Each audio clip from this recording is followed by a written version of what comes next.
Hello students. तो पटवारी परीक्षा में जिन्हें भी अभिलेख सत्यापन के लिए बुलाया गया है तो उन्हें काफ़ी चेकलिस्ट और फॉर्म भरने पड़ रहे हैं। तो थोड़ा उसके बारे में बता देते हैं, जो कि कई अभ्यर्थियों के द्वारा मुझे भी मैसेज करके पूछा गया कि किस प्रकार से इसको भरना है। ठीक है, सबसे पहले देख लेते हैं। प्रपत्र संख्या 2 है, इसमें सबसे ऊपर दिया है फॉर ऑफिस यूज़ ओनली। तो इसको आपको कुछ नहीं छेड़ना है, ये ऑफिस में ही भरा जाएगा। वहाँ पर अभ्यर्थी अपनी नवीनतम पासपोर्ट साइज़ फ़ोटो, यहाँ पर फ़ोटो लगानी है आपको जहाँ लिखा है, और उसको स्वप्रमाणित कर देना है। ठीक है, उसके बाद दे रखा है अनुक्रमांक लिख देना है आपको, जो आपका रिटर्न एग्जाम के समय था। पद नाम जो भी लेखपाल ऑब्लिक पटवारी, विज्ञापन संख्या और उसकी डेट लिखनी है। अभ्यर्थी का नाम हिंदी और इंग्लिश में, फिर आपकी जन्मतिथि। ठीक है, लिंग, पिता का नाम और पता। अभ्यर्थी की माता का नाम आ जाएगा, पत्र व्यवहार का पता और स्थायी पता। ठीक है, अगर दोनों सेम है तो एक ही पता डाल दोगे आप। Mobile number, email ID. फिर एक 13वें नंबर पे निम्न में से किसी एक अभिलेख, जब आपने फॉर्म भरा होगा तो कोई आपने आईडी लगाई होगी, तो ज़्यादातर जो है आधार कार्ड ही लगाया जाता है, तो आप अपना इसमें मेंशन कर दोगे उसको। ठीक है, और वही डॉक्यूमेंट आपको संलग्नक में, यानी कि जो नीचे आप फोटोस्टेट लगाओगे वहाँ पर भी आपको स्वप्रमाणित करके सब रखने हैं। नहीं तो आईडी मतलब वही रखोगे। फिर है, क्या अभ्यर्थी के पिता पति अधिवास से भारतीय नागरिक हैं, है ना? तो उसमें तो ज़्यादातर कहाँ ही होगा, भारतीय नागरिक ही है सब। वैवाहिक स्थिति बता देनी है अपनी 15 के क में। फिर 16 में आपका सारा एकेडमिक आ जाएगा। विज्ञापन में जो आपने मेंशन किया है, अगर विज्ञापन में आपने स्नातक तक डाला है तो यहाँ पे स्नातक तक दिखाओगे। अगर उसमें पीजी उसके बाद क्या है या नहीं उसमें शो किया है तो यहाँ पर भी लिखने की ज़रूरत नहीं है इसमें।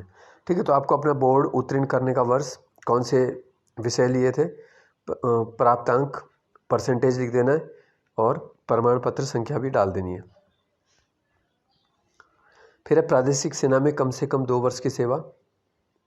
ठीक है, तो इसमें यहाँ पे लिख देना है आपको, अगर है तो डैश लगा देना, नहीं है तो एनसीसी का 20 सर्टिफिकेट। ठीक है, जो आपने फॉर्म में मेंशन किया था तो यहाँ पे भी लिख देना उसको, है ना। तो जिस प्रकार से आपने आवेदन पत्र में जो जो सूचना दी उसी प्रकार से ये भी भरा जाना है। फिर है पूर्व तथा वर्तमान नियुक्तियों का विवरण। अगर आपने पहले गवर्नमेंट जॉब किया है या वर्तमान में आप कर रहे हो तब 18 नंबर का कॉलम आपको भरना है, वरना इसमें डैश लगा देना। क्या फौजदारी न्यायालय द्वारा दंडित किया गया, तो इसमें भी आपका सामने लिख दोगे आप नहीं।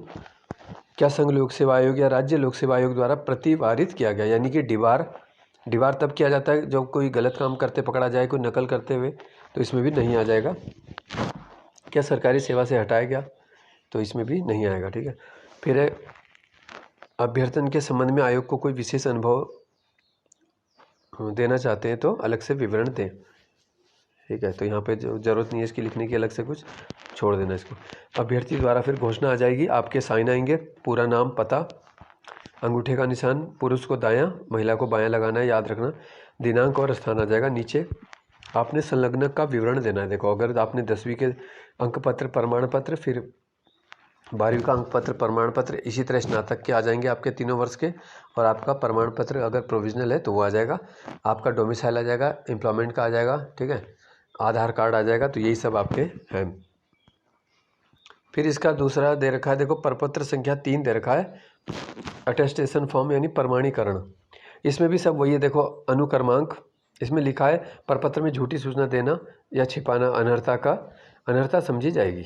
यानी पहले अगर आपने कुछ और लिखा है, अभी कुछ और लिख रहे हो, तो उसमें सब मेंशन करना है आपको। अनुक्रमांक, फिर अभ्यर्थी का नाम, जन्म तिथि, प्रपत्र भरने की तिथि को आयु, यानी जब आप फॉर्म भर रहे हो उस दिन आपकी एज कितने साल है। मान लो आपकी 27 साल 2 महीने 4 दिन निकल रही, तो वही वो आप यहाँ पे लिख दोगे।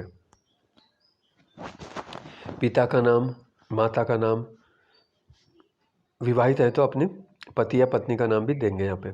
क्या अभ्यर्थी के माता पिता भारतीय नागरिक है, फिर वही आ जाएगा हाँ। वर्तमान पता आपका आ जाएगा, स्थायी पता, पिछले 5 वर्ष में आप कहाँ रहे, है ना। तो आपका अगर वही पता है तो उसको छोड़ दोगे। अगर आपने कहीं पे रहे हो पहले, या घर बदला है या किराए पे रहे हो, तो उसका एड्रेस भी आप दोगे इसमें। फिर आ गया शैक्षिक अर्हता दोबारा से। फिर वही है, आपने हाई स्कूल परीक्षा किस स्कूल से की है,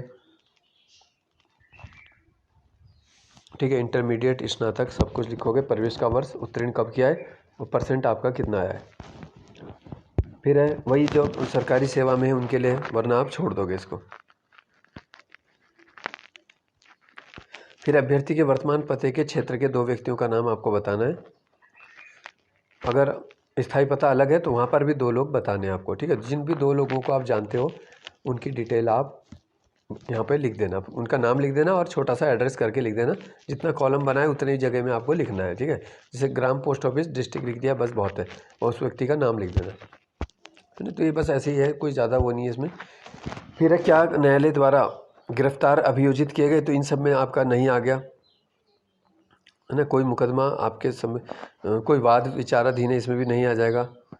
क्या प्रतिवारित किया गया, ठीक है, तो ये सब नहीं वाला हो गया। फिर है पूरा नाम पता आ जाएगा, घोषणा में साइन आएगा, फिर वही दोबारा से अंगूठे का निशान, दिनांक और स्थान। फिर आपका एक और प्रपत्र, इसमें प्रपत्र संख्या 4, दोबारा से यहाँ पे एक और फोटो लगाओ और उसको सेल्फ अटेस्टेड कर दो। आधा सिग्नेचर वैसे बाहर किया जाता है और आधा फोटो के ऊपर। यह है देशना पत्र का आपका इंडेक्स कार्ड। तो फिर पदनाम आएगा आपका लेखपाल पटवारी, जो भी आपने क्वालिफाई किया है। विज्ञापन संख्या, कब आया था इसका विज्ञापन और उसकी दिनांक, आपका रोल नंबर, आपका नाम हिंदी इंग्लिश में, जन्म तिथि आ जाएगी, लिंग, पिता का नाम, माता का नाम, पति पत्नी, ठीक है। आपके अभी विवाह नहीं हुआ है तो डैश छोड़ देना इसको। पत्र व्यवहार का पता डालो, स्थायी पता, मोबाइल नंबर। फिर एकेडमिक का दोबारा से डिटेल आ गया है, तो वही है, देखो दोबारा से पहले कोई सेवा की है तो ये सब इसमें आ रहा है, ठीक है। तो बाकी नॉर्मल है सब, है ना। तो कई अभ्यर्थियों द्वारा पूछा जा रहा था, तो आराम से अपना डीवी का फॉर्म भरो। सभी को शुभकामनाएं बहुत बहुत।